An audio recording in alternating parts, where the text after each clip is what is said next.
Good morning बच्चों। आज हम पढ़ेंगे भिन्न फ्रैक्शन। पिछले वीडियो में भी हमने पढ़ा था, जो कि बहुत लंबा चैप्टर है, इसलिए मुझे इसे 2-3 वीडियोस में बनाना पड़ेगा। तो चलिए हम पिछली वीडियो को कंटिन्यू करते हैं। तो हमने बताया ये फ्रैक्शन भिन्न। मैंने पिछली वीडियो में आपको होमवर्क भी दिया था कि इन चित्रों को आपको बताना है कि ये कितना भाग है रंगा हुआ। तो आपको समझ में आ रहा होगा कि जैसे मान लीजिए पहले चित्र में इस एक चित्र के में कितने भाग किए गए हैं, 1 2 3 4 5 6 7 8। इस एक बॉक्स के 8 भाग बराबर बराबर भाग किए गए हैं और जिसमें से एक भाग को रंगा गया है। तो इसका हमें बताना है कि रंगे हुए भाग हिस्से को लिखना है। तो रंगा हुआ हिस्सा कितना है, एक हिस्सा रंगा है, लेकिन कितने हिस्सों में से, 8 हिस्सों में। 8 हिस्सों में से एक हिस्सा रंगा हुआ है। तो हमें बताना है इस एक हिस्से के बारे में। तो जिसके बारे में बात हो रही होती है वो एक हिस्सा ऊपर होता है और जितने हिस्से में से हुआ होता है वो नीचे। इसको हम पढ़ेंगे 1/8। इसका मतलब हुआ कि 1/8 भाग रंगा हुआ है। तो इसको हम 1/8 हिंदी में लिखेंगे कैसे, 1, इसको कहेंगे बटा और इसको कहेंगे 8। अब आप इस तरीके से तीनों एग्जाम्पल और आप कीजिएगा। चलिए अब हम आगे बढ़ते हैं। तो हमने जैसे कि पढ़ा कि ये भिन्न बोलते, जैसे ये 1/2, ये हुआ हमारा 2/3। इसको पढ़ा 1/4, 2/5। ये हम इसको ऐसे पढ़ते हैं, ठीक है। अब हम इसको गणित में लिखेंगे भी कैसे। जैसे ये 1/2 तो हुआ, लेकिन इसमें ऊपर वाले को कहते हैं कुछ, नीचे वाले को क्या कहते हैं हम ये देखेंगे। चलिए जैसे ये 1/2, इसे हम कहते हैं, इसमें ऊपर के अंकों को कहते हैं अंश और नीचे के भाग को कहते हैं हर। कि आगे चल के हमें पहचानना होगा, सवाल में बहुत जगह यूज करना होगा कि हर को जोड़ना है, अंश को जोड़ना है, तो इसलिए हमें जानना होगा कि अंश और हर क्या है। तो एक भिन्न में ऊपर वाले भाग को, भिन्न हमेशा ही ऐसे ही लिखा जाएगा बटे के रूप में, 1/2, 2/3, 1/4, 2/5 ऐसे रहेगा। क्योंकि नॉर्मली जो अगर लिखा जाएगा 1 2 3, ये हमारे अंक हैं और ऐसे लिखा जाता है, ये है भिन्न। और इस भिन्न में हम ऊपर वाले को कहते हैं अंश और नीचे वाले को कहते हैं हर। इसमें अंश क्या है 2, हर क्या है 3। इसमें 1 है अंश, 4 है हर। ऊपर वाला अंश, नीचे वाला हर। ठीक है, अब आपको समझ में आया होगा। अब हम आगे बढ़ते हैं। जैसे हम अंकों में बताते हैं कि 1 है, 2 है, 3 है, कि क्या कम है, ज़्यादा है, या छोटा है, बड़ा है, ऐसे ही हमें भिन्न में भी आगे पढ़ना है कि कौन सा भिन्न छोटा है और कौन सा भिन्न बड़ा है, मतलब क्या कम है, क्या ज़्यादा है। तो अब हम आगे पढ़ेंगे भिन्नों में छोटा तथा बड़ा।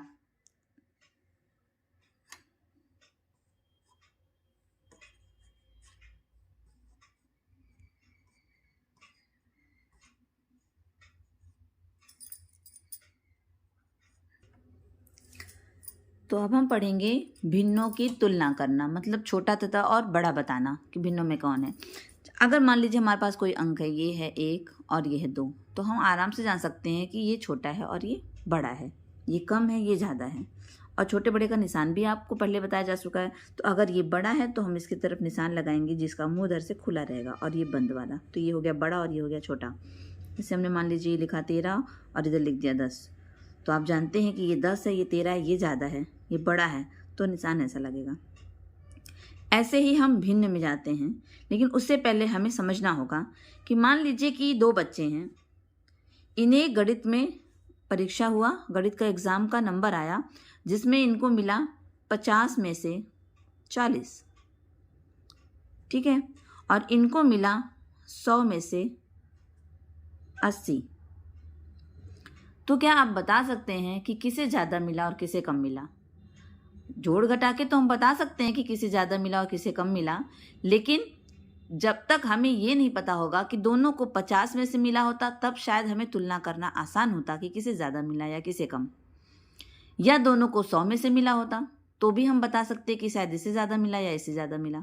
लेकिन अगर इसको 50 में से मिला और इसको 100 में से मिला, तो ये थोड़ा मुश्किल हो जाएगा कि किसे ज़्यादा और किसे कम मिला। इसके लिए ज़रूरी है पहले कि अगर इसे भी 50 में से मिला हो और इसे भी 50 में से मिला हो, तब हम समझेंगे कि हाँ इसका वाला ज़्यादा है, और अगर इसे मिलता है 45, इसका ज़्यादा हो गया उससे, तो इसका मतलब इसको ज़्यादा मिला है। इसका मतलब कहने का ये मतलब हुआ कि हमें ये बराबर होना चाहिए कि दोनों को 50 में से मिला। मतलब अगर हमें छोटे बड़े की तुलना करना है तो दोनों चीज़ें बराबर होनी चाहिए कि किस में कितने में से अंक मिल रहा है। उसी तरह जब हम भिन्न को सीखेंगे कि कौन छोटा है कौन बड़ा है, तो हमें पता होना चाहिए कि हम भिन्न में क्या कर रहे हैं, कितने में से कर रहे हैं। जैसे मान लीजिए कि हमारे पास यहाँ है 1/2 और यहाँ है हमारे पास 2/3। क्या हम बता पाएंगे कि कौन ज़्यादा है कौन नहीं? क्यों? क्योंकि यहाँ किसी एक चीज़ का 2 भाग किया गया और 1 भाग के बारे में बताया जा रहा है। मतलब कि कोई मान लीजिए एक चीज़ है, इसका हमने किया 2 बराबर भाग और 1 भाग के बारे में बात किया गया, ये हो गया 1/2। इसमें हुआ किसी भी एक चीज़ का 3 भाग किया गया है और उसमें से 2 भाग के बारे में बात किया जा रहा है, 2/3। अब हम बता नहीं सकते हैं कि ये ज़्यादा है कि ये ज़्यादा है, क्योंकि इसका 2 भाग किया है, इसका 3 भाग किया गया है। तो इसलिए भाग करना बराबर बराबर दोनों तरफ होने चाहिए, तब हम तुलना कर सकते हैं कि कौन छोटा है कौन बड़ा है, कौन कम है कौन ज़्यादा है। अगर ये यहीं पर होता 1/2 और ये होता 3/5, तब भी हमारे लिए शायद मुश्किल हो जाता कि ये तो 2 भाग किया, उसमें से 1 है और ये 5 में से 3 है, तो हम कैसे तुलना करें। लेकिन अगर यहीं पर ये हो जाता 1/4 और ये हो जाता 3/4, इसका मतलब किसी भी एक चीज़ का हमने 4 भाग किया और 1 भाग के बारे में बात हो रही है, और इसमें किसी भी चीज़ का हमने 4 भाग किया और 3 भाग के बारे में बात हो रही है। मतलब ये है 1/4 और ये है 3/4। तो ये ज़्यादा हुआ कि ये ज़्यादा हुआ? अब आप इसको समझ सकते हैं। अगर मैंने कहा कि मुझे इस भाग में से इस भाग को चाहिए, 4 भाग में से 1 भाग चाहिए, और किसी को 4 भाग में से 3 भाग चाहिए, तो किसको ज़्यादा मिला? जाहिर सी बात है जिसको 3 भाग मिला उसको ज़्यादा मिला, तो ये ज़्यादा है। तो हमारे कहने का ये मतलब हुआ कि जब तक हम उनके भागों को बराबर बराबर नहीं करेंगे, कितने भाग में से मिल रहा है, तब तक हम इसको लगाना हमारे लिए आसान नहीं होगा। तो इसके लिए हमें नीचे का भाग, जो कि क्या है हमारा हर, हमने बताया था ना, नीचे को कहते हैं हर, ऊपर वाले भाग को कहते हैं अंश। तो हमारा हर बराबर होना चाहिए। अगर हमारा हर बराबर है तब हम बहुत आसानी से बता सकते हैं कि हमारा भिन्न ये है, छोटा है या बड़ा है, कम है या ज़्यादा है। ठीक है, आपको समझ में आ रहा होगा। तो देखिए और हम आगे समझाते हैं। मान लीजिए हमने यहाँ पर लिखा 1/5 और यहाँ हमने लिखा 2/5। इसका तो मतलब हुआ कि किसी भी एक चीज़ का हमने 5 भाग किया और उसमें से 1 भाग हमको दिया गया, और उसमें 2/5 का मतलब हुआ किसी भी चीज़ का हमने बराबर बराबर 5 भाग किया और उसमें से 2 भाग हमको मिला। तो अब इस 5 में से अगर मान लीजिए एक चॉकलेट है, तो वो ज़्यादा अच्छे से समझ में आएगी। चलिए हम चॉकलेट्स मान के चलते हैं, तो शायद वो बच्चों को ज़्यादा जल्दी समझ में आए। ठीक है, तो हमारे पास ये एक चॉकलेट है। इस चॉकलेट के हमने 5 टुकड़े किए, बराबर बराबर 5 टुकड़े में से 1 टुकड़ा हमने एक बच्चे को दे दिया, और वहीं दूसरी तरफ हमने एक और चॉकलेट लिया, उसके 5 टुकड़े किए। उस 5 टुकड़े में हमने उस बच्चे को 2 टुकड़ा दिया। तो आप बता ही सकते हैं कि उस बच्चे को कौन सा ज़्यादा मिला, किसमें? इसमें 1 टुकड़ा जब मिला और इसमें 2, तो क्या ज़्यादा मिला? 2 टुकड़ा चॉकलेट का ज़्यादा होगा ना, तो ये ज़्यादा हो जाएगा हमारा। समझ में आ रहा होगा कि अगर हमारा नीचे का भाग यानी कि हर अगर बराबर है तो हम तुलना कर सकते हैं आसानी से। और आसानी भाषा में बताया जाए तो अगर हर बराबर है तो जो अंश बड़ा होता है वही भिन्न हमारी बड़ी होती है। अगर हर बराबर है तो जो अंश बड़ा है वही भिन्न हमारी बड़ी होती है, जो अंश छोटा होता है वो भिन्न हमारी छोटी होती है। मुझे लगता है आपको अच्छे से समझ में आया होगा। तो हमने पढ़ लिया कि भिन्नों में छोटा और बड़ा भिन्न कैसे है, कौन छोटा है कौन बड़ा है, ये पहचान हमें आ गई है। तो अब हम पढ़ेंगे भिन्नों को आरोही और अवरोही क्रम में लगाना। तो आप जानते हैं आरोही का मतलब होता है किसी भी चीज़ को, क्रम का मतलब लाइन, आरोही मतलब छोटे से बड़ा। किसी भी चीज़ की लाइन लगानी है हमें, और कैसे लगानी है? छोटे से बड़ा। जैसे कभी कभी हम स्कूलों में प्रार्थना करवाते हैं तो लाइन लगाते हैं ना कि चलिए छोटे से बड़े बच्चे लाइन में लग जाइए। तो ये हमारी कौन सी लाइन हुई? आरोही क्रम। और अगर इसी को हम कहते हैं बड़े बच्चे पहले आइए फिर छोटे, तो ये होता है बड़े से छोटा, मतलब अवरोही क्रम, बड़े से छोटा। ठीक है। तो अगर हमें भिन्न को, मान लीजिए हमारे पास है, ये हमारे पास कुछ भिन्न है,